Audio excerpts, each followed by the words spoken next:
Hey, it's Stu, and this is a weekend reading book review video with a very quick snapshot of some of the books that I obtained while taking my road trip. So, not really in any order, but quite frankly, never mind. These are in backwards order of how I finished them. I just finished and I listened to this. I did this on audiobook. Ali Smith's Autumn. This is my first Ali Smith. Loved her writing style, the lyrical, the really feminist themes through multiple different sort of angles, the dialogue. Yeah. I really liked this book. And, you know, if I were a keeper of books, this way I would keep and I would get all of the seasons by Ali Smith. Luckily, I found at a thrift store another Ali Smith because this one is, you know, going to get given away. I think I can find a friend that I can convince that Ali Smith needs a try. So if you like synopses, this follows a main character who at the beginning of the book is quite young, and she befriends a neighbor who is quite a bit older. He's an elder man, and she has some like an interesting, he's an adult mentor. She has kind of a fraught relationship with her mother. But again, this is from a sort of feminist lens. We're used to fraught relationships with mothers presented in books, but as sort of from a misogynistic lens, or bare minimum chauvinistic lens. So I liked this exploration of the somewhat fraught relationship with her mother. I liked the sort of love the coming of age themes when they're done really well. This is about art. This is very artistic in its approach, and yeah, it's about aging, coming of age. It's a great book, and it's In Autumn is such an interesting, title for a book about coming of age and aging. And I am going to be reading Booker Prize finalist and or winning authors coming up in the next month.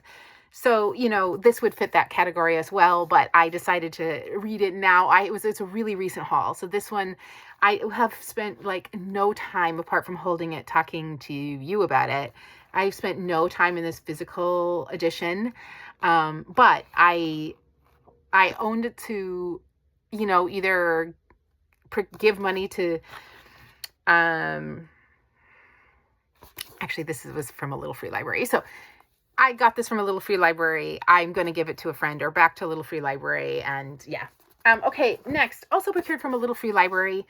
This was one of the National Book Awards. I pulled it because of the color. And I have had several books kind of in this color scheme that, you know, really feels like the month of October, right? But they kind of helped this color scheme a little bit, also helped me curate which National Book Award winning and/or finalist authors I would read, because I have a hefty amount on them. And yeah, I'm ready to kind of move on. And I am going to start kind of blending that with the Kirkus and the Latin American and Hispanic Heritage Month authors that I picked too. Anyway, I don't like books about soldiers.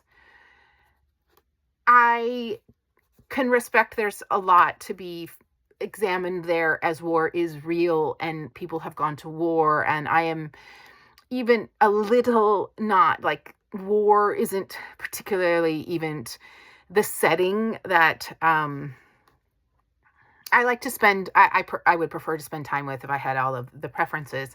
And certainly not of the soldiers. We get a lot of accounts of soldiers. We get very few accounts of, you know, the impact of the local people, the women, the people living in villages and forces from different, you know, nations that come, etc. And those accounts are more interesting to me in a war scenario.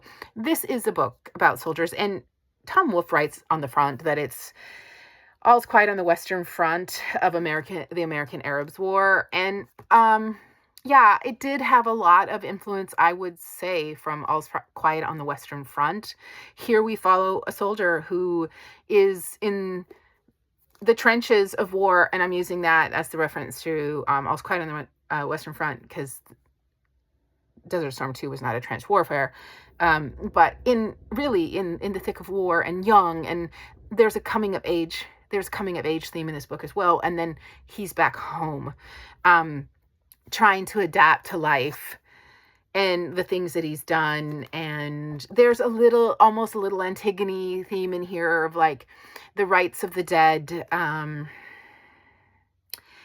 I thought that Kevin Powers in this little book did a really, I can see why it was a finalist for a book award. It was a pretty darn good job. And although it's not my preference, and I wouldn't continue to read through it, as again, I've had an opportunity to explore the experience of soldiers, although I've never been a soldier, of course. This is then something to think about too, that because it's not a life experience I'm afforded to, there is a little space for me to look there. I thought that it was vulnerable, and it was his truth telling, and in those ways Kevin really did a great job with this book. And I appreciate this book and the folks that helped him also get this book out. I believe it was maybe part of a grant. And this came from a Little Free Library. We'll likely go back to a Little Free Library.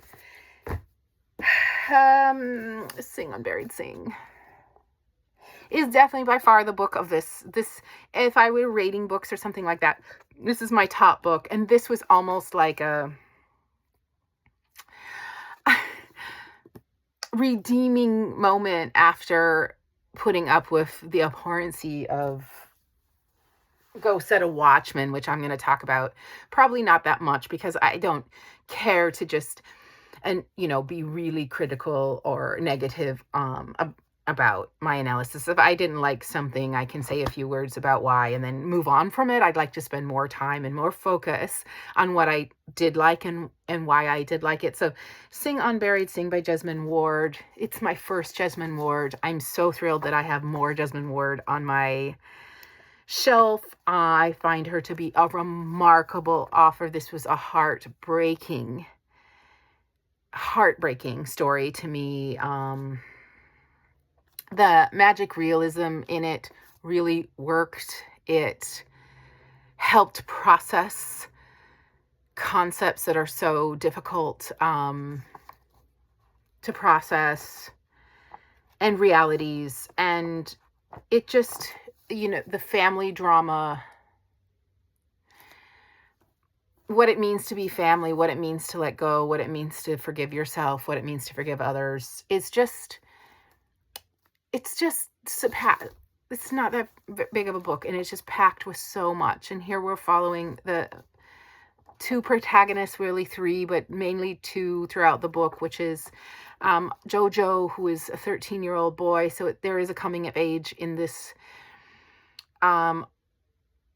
novel, which I think Jesmyn Ward does very, very well. And then the mother, whose name is Lenny, and I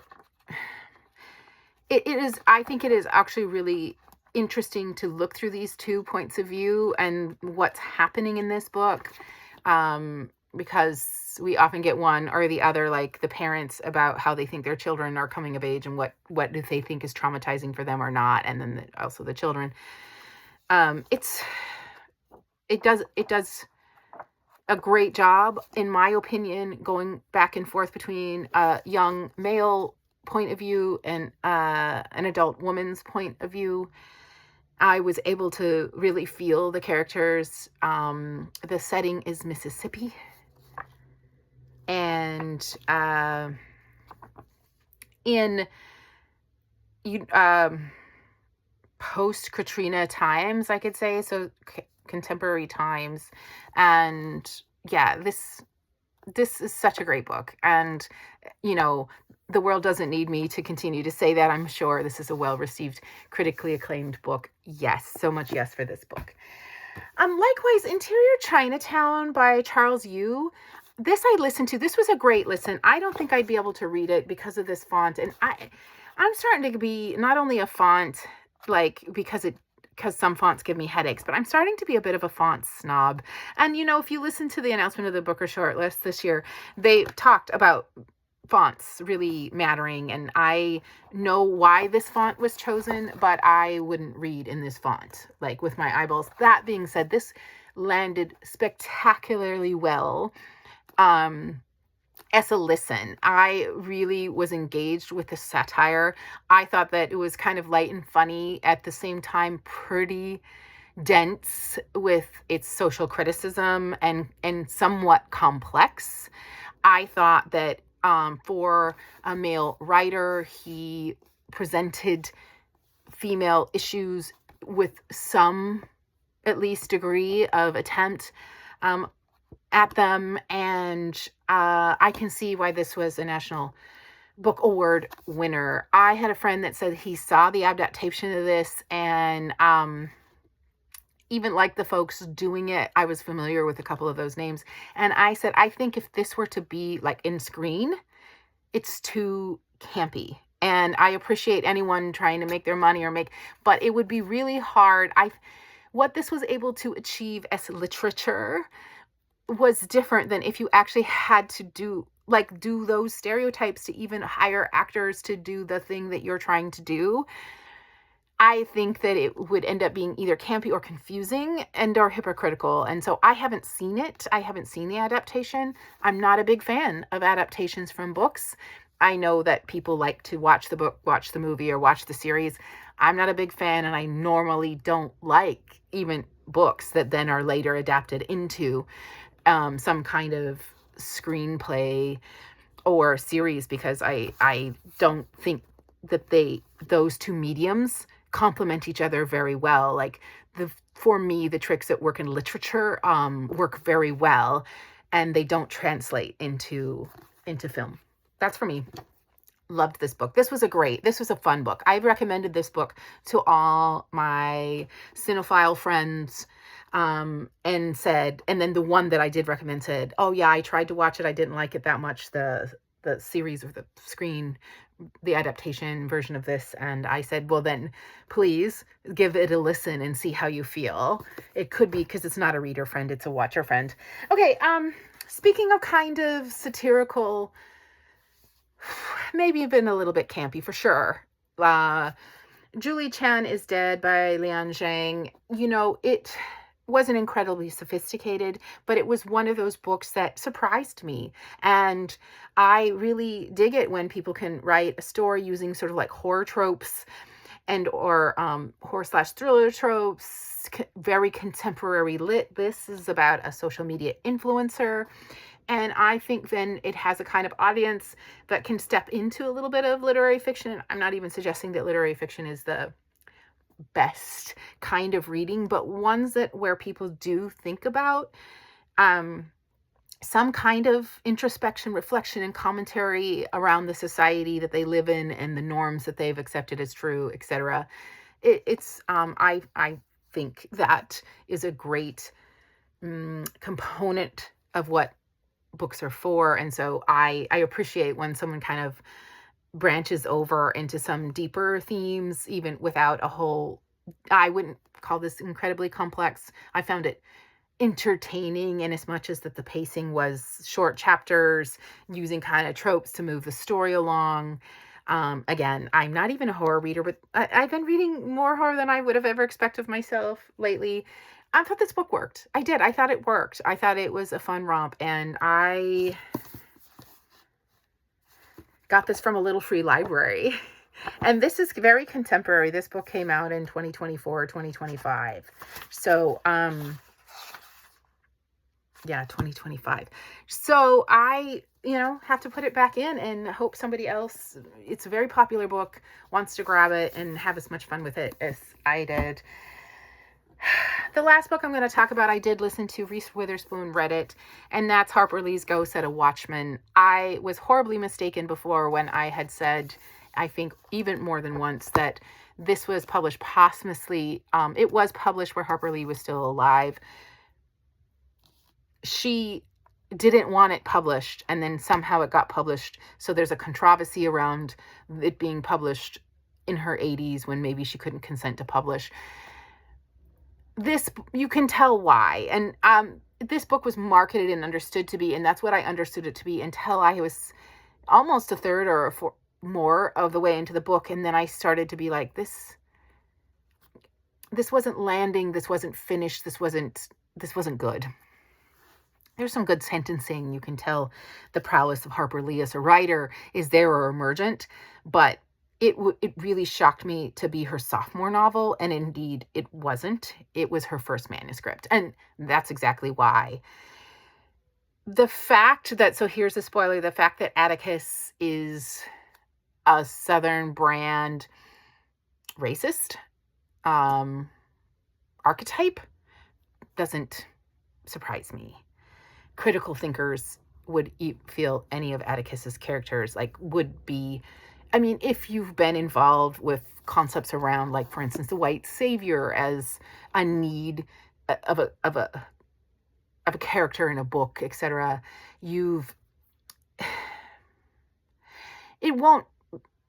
Atticus's racism is not what's shocking in this book. What is absolutely just abhorrent is the actual unexamined through the book racism.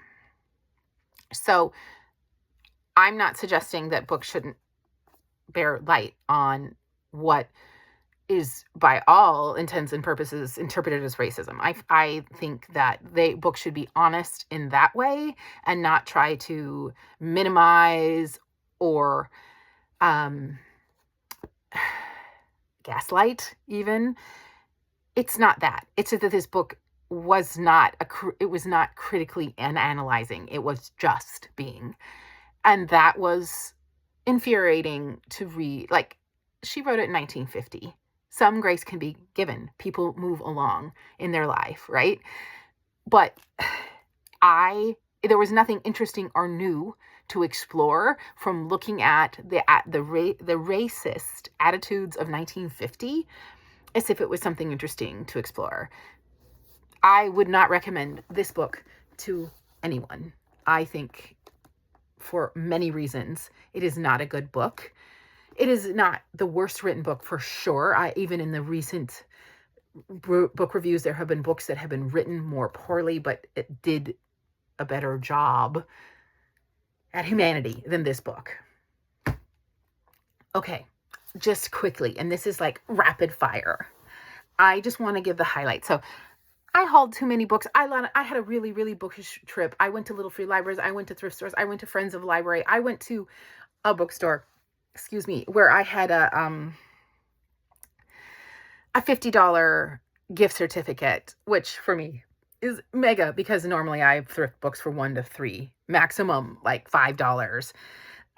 So Love Marriage by Monica Ali. I have passed this book up before, but this I traded in a Little Free Library. I actually chose 4 or 5 books off my shelf to just unhaul, stuff that I decided, you know what, if I can find something to trade up that I probably, now that I'm more discerning or I kind of know what my mood is, let me get these books back out and pick something that is more along the lines with what my current trends are right now. So what called me to this was, of course, this cover, but also Monica Ali was shortlisted for Brick Lane. I hauled Book Lane actually from the Friends of the Library some time ago, probably like 6 months ago, and I'm fixing to read Booker's. I have a stack over here that I'm probably going to read, but I didn't consider Brick Lane, and I think this is a good opportunity for me to consider Book Lane and then put this on my shelf in place of Book Lane. So that's what's happening with that, and that's why I brought it up. At the Friends of the Library, in the library, and it was a lovely library I went to, their books were $1 or 10 cents. So I had a $5 bill. You had to pay cash. There was no cashier. And so I picked 5 books. We're not going to hear about all 5. I'm just going to give you one, which is The Jacobean Building by Alal Aswani. This is Egyptian author, Egyptian setting. I don't know if it's translated. Let me make sure. Yes, translated by Humphrey Davis. So translated from the Arabic by Humphrey Davis. I've said it before. I'll say it again, probably several times. I'm very interested in books in translation. I want to make sure that I'm looking at different points of view and different voices from around the world. I know that those translators do a lot of work, and it matters if they've done a good job or not. So hopefully that this translator, who is, again, Humphrey Davis, gives real credit to Alal Aswani and the story, which is the Jacobean Building, exploring contemporary Egyptian literature. I found at a thrift store, which had it was 25% off for educators for books. And like the hardbacks were $3, the softbacks were like $1.50. So I went ham. We are not going to talk about many or most of those books. I do want to talk about this, which is The Journals of Sacagawea by Deborah Magpie Erling. I am so absolutely excited for this book. Native American Heritage Month is coming in November, so I have curated a couple of authors who I have been, Louise Erdrich, who I read always, but a couple other authors who I've been like, I want to get off the shelf. There are not enough Native American or Indigenous authors on my shelf, period. It's hard to find them in scavenging. The fact that I found this, it was amazing. Deborah Magpie Erling is Bitterroot Salish, and I believe she wrote this while she was at the University of Montana. Yeah. She did a Guggenheim Fellowship. I absolutely completely grew up with Sacagawea stories, monuments around, and I loved the book about her and Nyanuki when I was a young reader. And as I start to think about the character and the real life and the person who was Sacagawea, and as my life becomes more informed with different ways to think, I am really excited to look at how Deborah Magpie Erling discusses the lost journals. This, I believe it's it's imagined, right? Her looking through the lens of this woman. Okay, I need to talk faster and tell you less. The Blinding Absence of Light, in translation from the French by Linda Coverdale. Okay? If you know, then you know about this book. I found this at a thrift store. Okay, The Banyan Moon by Thao Tai, contemporary book. Let me tell you, it has the sticker of the previous owner, which I find so incredibly endearing. Modern, popular, 2023. Yeah, very contemporary for the kind of books I haul.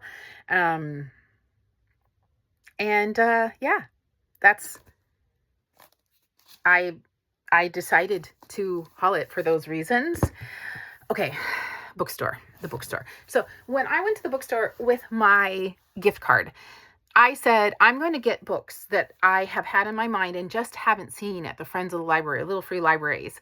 And if I've seen it or think I will see it, I'm just not going to get it, because that's just where I'm at right now. So I have never read an Elena Ferrante, and I want to try reading an Elena Ferrante. I believe she writes, so this is in translation, she writes in Italian. I understand this is book 1. I'm not really a series person, but what if I become one? Let me see who, if at all. Yeah, it's translated by Anne Goldstein. Oh, I read in Italian pretty slowly. I've read some actually like literary classics in Italian. So I want to read this in English, and then in the next couple of years, if I make it to Italy, I want to find the Italian versions of her, of maybe even this book again, and give her a try in the language in which she writes. Another book in translation. Oh my gosh, so excited to have found The Impusium by Olga Tokarzuk, pronunciation, a Polish author, a Nobel Prize winner.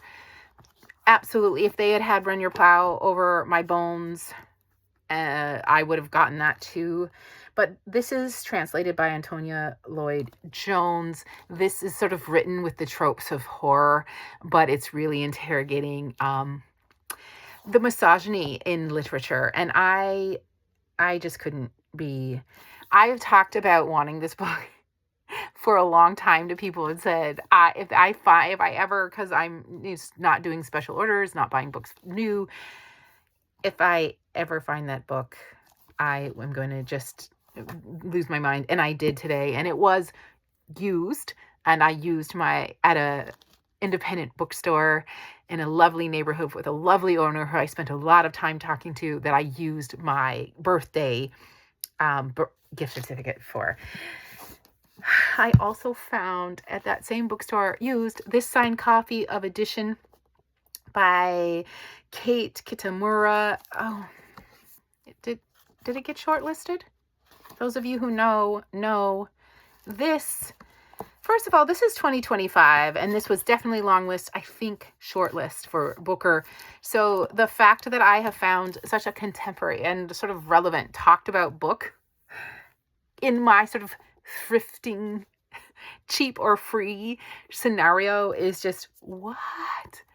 How am I going to let go of this book? And yes, I'm going to read, if this is going in the Booker pile, there is absolutely no excuse for me not to jump on the bandwagon as I have an opportunity to.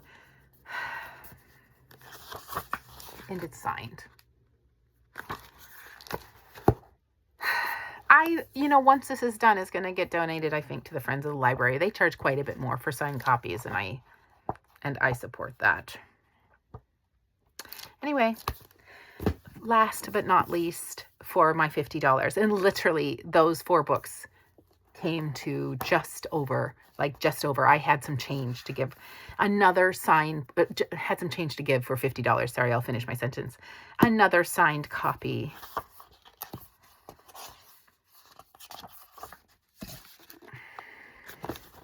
This is Women of Light by Kali Farhado Astine. And this is a National Book Award winning finalist author. This also would fit very comfortably in Latin American Heritage Month. I am going to resist putting all of except for this one, of these books there's 2. Okay, now I'm losing my mind and I can't even finish a sentence. I'm going to resist put more than 2 of these recently hauled books into my current TBRs, because these are beautiful books to have on my shelf for a while. These are books that I am not going to be ever on haul because I don't think I'm going to read them. These are books that I'm really looking forward to reading, and isn't it interesting that keeps happening in my hauls lately, even as discerning as I am now compared to how I have been in the past. So now it's a long video, but really it wasn't about the haul, other than I just wanted to squeak it in. It was about the 6 books finished, 2 more nearly finished, but I decided to not talk about them now, to wait and finish them and talk about them in my next week's reading and review. So see you then.